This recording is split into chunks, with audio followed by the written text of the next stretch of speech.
The Turbine Legend has the sleek shape and military paint scheme of a classic warbird fighter, but it's a totally different animal. This kit airplane is designed to provide exceptional performance as well as the reliability and IFR capability of a modern turboprop. And owner and pilot David Peeler said it gives him the best of both worlds.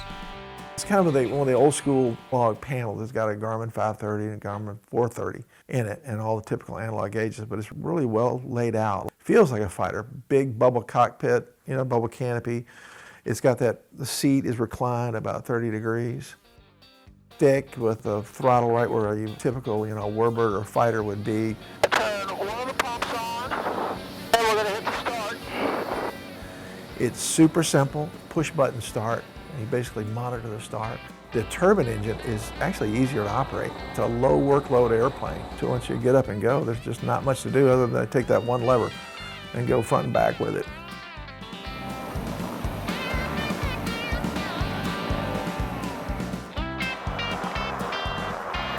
You're not waiting any length of time to let it warm up. If you get in there in the wintertime, you're going to crank it, close the canopy, and by the time we get to the runway, we're ready to go.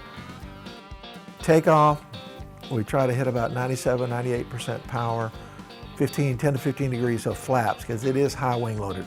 And it's a lot like a warbird. You need to let it fly off the runway. Best climb is somewhere between like 130 and 150 knots. If you really want it to climb, it can do 4,000 to 6,000 feet per minute if you want to point the nose up and leave the power up.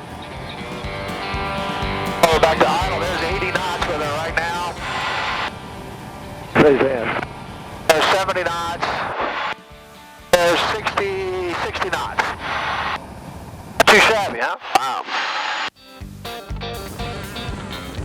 I'm typically somewhere between 12 and say 14 or 15,000. I think other operators of Legends take them a little higher, somewhere up in the higher teens. We have oxygen on board.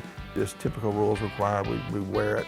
But a lot of the legs are fairly short, a 300 nautical mile leg. Virtually by the time you've hit your cruising altitude, it's almost time to descend in that airplane. From the downwind, I fly a curving approach on the base to final, and you're looking at 90 knots.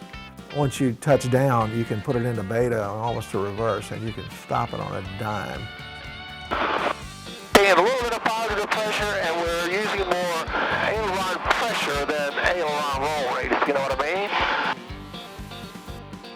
The turboprop makes the Turbine Legend incredibly smooth in the air, and the 650 horsepower engine doesn't have to be treated with kid gloves the way a big supercharged piston engine does.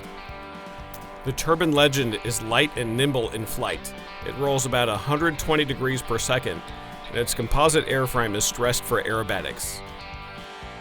The Walter engine can be flown economically at high altitude in cruise, or it can provide kerosene-guzzling, heart-pounding performance down low.